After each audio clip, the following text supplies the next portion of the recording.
Hi everyone, Maya with Shinki University, and today I am so excited to tell you all about Teishin, shonishin, different types of metal, what all that means, how it plays into Japanese acupuncture, why it's important to you in your practice, and how it can totally help you.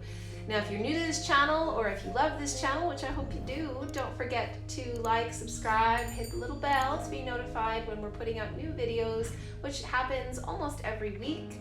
And if you have any questions or comments, I would love for you to put them down there in the comment bar. I would love to hear back from you and hear how this helped your practice, or if you have any questions, or if you've always used a Teishin tool and what your favorite is, just go ahead and put it down below.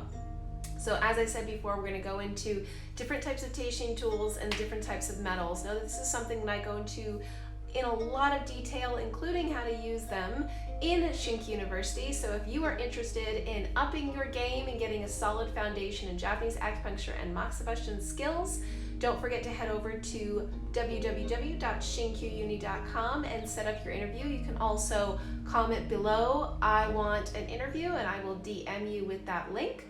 Or you can just look in the description box and click on the little handy dandy Get Your Interview Now button. Click there and we will get you all set up. Shinki University is a lifetime membership mentorship program, but it is only for those who really want to learn. And because of that, I've made it an interview only program. Love to get your interview scheduled and see if you are a great fit for the university and if the university is a great fit for you and your goals. So without any more to do, let's get into Teishins and all about them.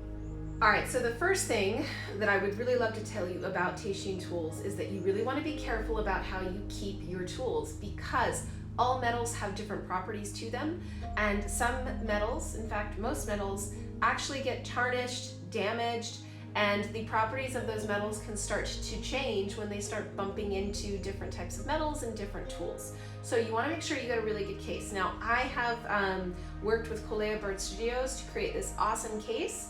So if you're interested in getting this case from Kolea Bird Studios, you can definitely head over to Shinki University and purchase it there. It is also available through Kolea Bird Studios. I'll put all of that information in the description box below. All right, so let's get into the tool case. So how this tool case works is it has foam and it has hard backing sewn into the case, and then it also has two different silver polishing cloths sewn in, and that is really important because you always want to polish all tools after you touch them, and you want to make sure that your hands are nice and clean. This case in particular also has belt loops sewn into the back, so you can just put this straight on your hip and utilize them while you're in clinic. The silver polishing cloth also gets velcroed on and off simply because silver polishing cloth tends to wear out. Now, this case in particular was designed as a tester, so there's some little things about it that aren't perfect. As you can see, some of the edges and stuff still need to be worked on, but always a work in progress, so I just utilize the testers to see and make a better product for everybody else. Okay, so let's start getting into the tools and the different quality of the tools and how those can facilitate different parts of your learning. So the base bottom tool that most people buy and that I actually don't own in this kit is a stainless steel tool. Now, stainless steel is like your most base metal. It's neither tonifying nor dispersing, and so it's cheap to buy. It doesn't tarnish or dent easily, but it's also difficult for tonification. Okay, so let's get into the tools. First of all, your base bottom tool is going to be your stainless steel tool. Unfortunately, I don't have a stainless steel in my kit, but stainless steel is going to be the cheapest tool that you can get. It's going to tarnish and dent the least. And so it's a really good option for someone who's just trying to get into Teishin and shonishin work and just kind of feel the difference for your hands. The next thing up from that tool as far as dispersion goes, so we're going to go from 0 then through dispersion and then tonifying.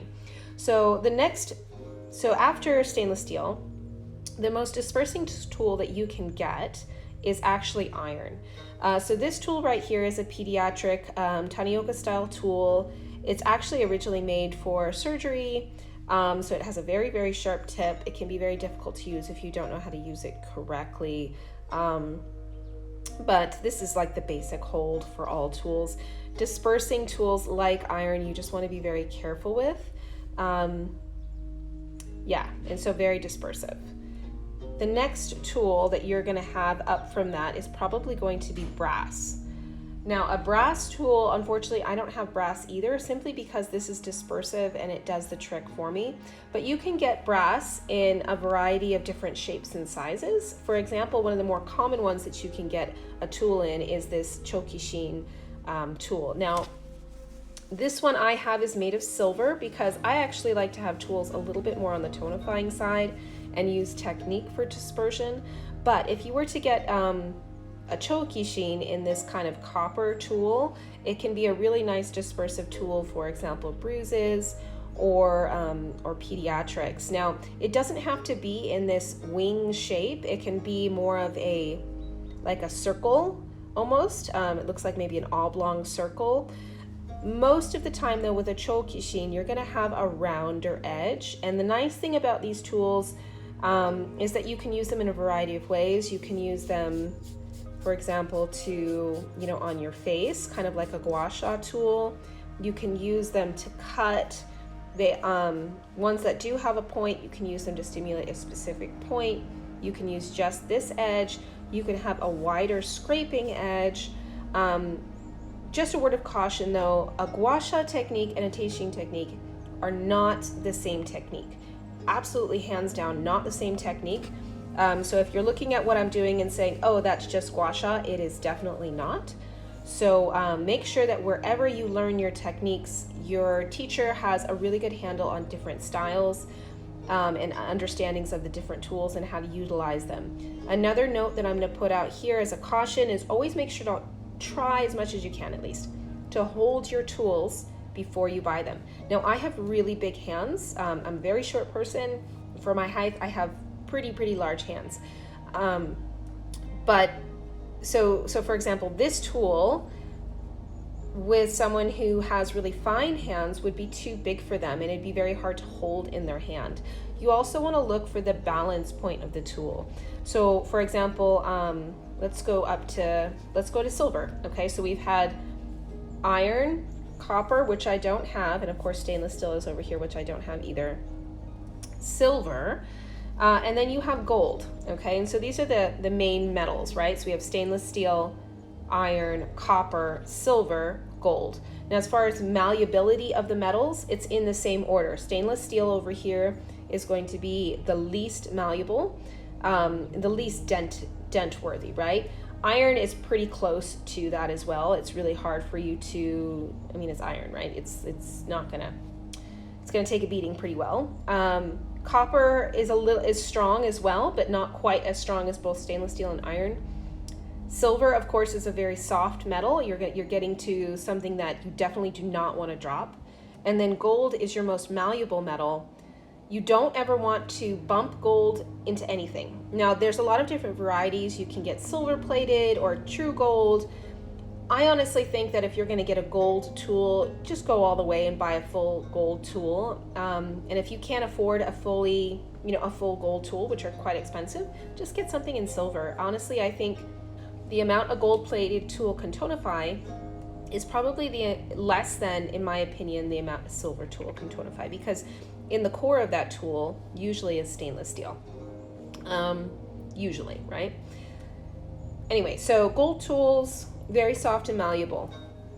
Now, in the order of tonification as far as dispersion, the order is also the same. And we're going to have our stainless steel is at 0, right? It doesn't tonify nor disperse. It's only technique.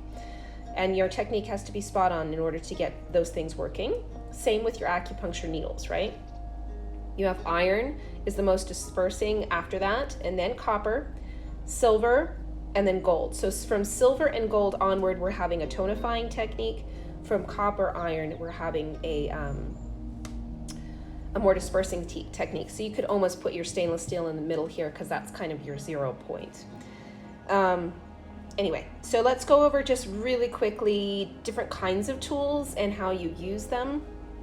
As I said before, and I don't have a full range of tools that are available on the market, by the way. I have ones that I love to use.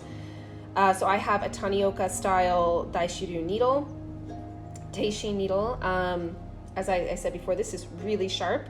It's essentially a nail with part of it flattened on the side. I love, love, love this tool for dispersing.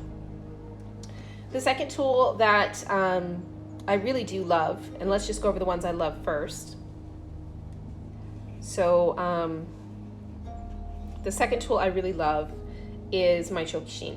Now I really like this shape of a shonishin personally, simply because it fits in my hand very nicely. I can use it in a variety of ways. I find the ones that are large are just, it's hard to fit in my hands despite having big hands.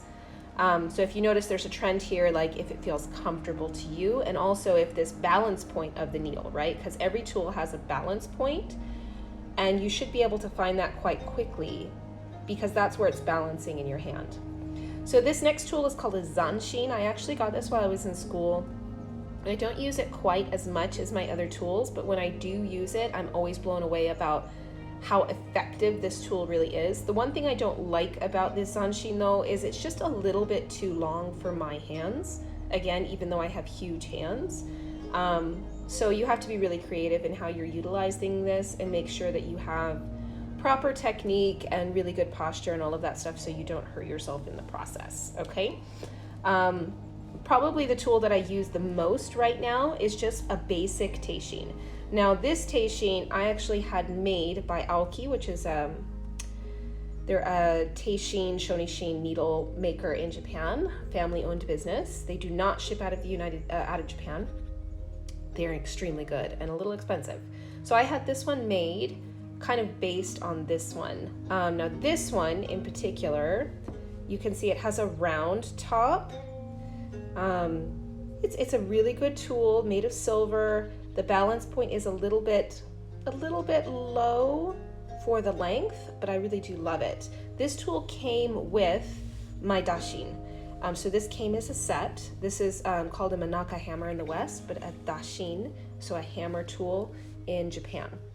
So I had this one made for me specifically for my dashin, and I had it made with a flat top because what I was finding with my hammer technique is, because this is silver, is I was starting to dent the top of this tool, and I really didn't want to dent it. So I had this one made with a flat top, and because Aoki made it, which is a different maker than made this tool here, I just really love the balance point. It's just smack dab in the middle. It's got a beautiful weight to it. For me, again, because I have bigger hands, I like a tool that has a little bit more weight to it. It just feels more balanced. It's a nice length for my hand. When I use it in dashin, it has a nice length that pops off the top to give a good vibration. It's just a really beautiful tool. So that's just a really brief explanation of dispersing versus tonifying, different kinds of shapes. I'm going to add in a little bit on the end of how to take care of your tools. Now I kind of said at the beginning, you never want to touch your tools unless you have clean hands, and that's because the oils on your hands can actually start to oxidize the metal. And so one of the things I do, especially when I have to use my tools with wild mustangs, and if you're curious about that, I have a YouTube video on that, so you can check it out here. So one of the things you want to do is you always want to wipe it down with alcohol. This is a little bit controversial because some people say that the alcohol can start to break down the metal, but I would rather get the dirt off than to leave dirt and grime on my tool.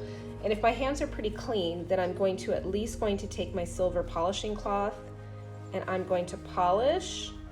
And then what I love about this case is it has another silver polishing cloth. This is essentially stage 1 and stage 2. The stage 2 polishing cloth is built into the case, and so I can just polish it as I'm putting it away, because you always have to retouch it a little bit, especially with this bigger tool here. I like to make sure that it's nice and shiny as much as I can to then put it away. So I'm going to put away the zanshin first. Now the one thing I'm going to let you know about the zanshin is it's very hard to clean inside the tool. You can see there's some oxidation in there. You actually have to go in with like a Q-tip or something every once in a while. So it's a little bit more of a pain to take care of, I would say, the zanshin. The zanshin. but it's a worthwhile tool to have. Obviously with iron, you don't really have to worry about oxidation as much. Just make sure it doesn't get wet and stay wet. And there you have it. So those are all of my tools, how I take care of my tools.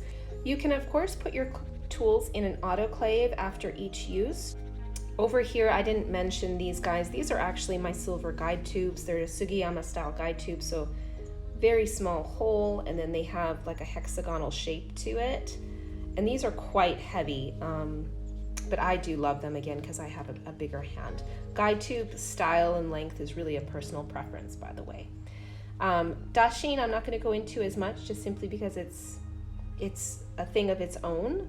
So that's a really basic video on tool description, on different types of tools. And again, it's not covering all of the tools, just some of the tools. It's also a really brief description on understanding the tonification and dispersion qualities of different kinds of metals.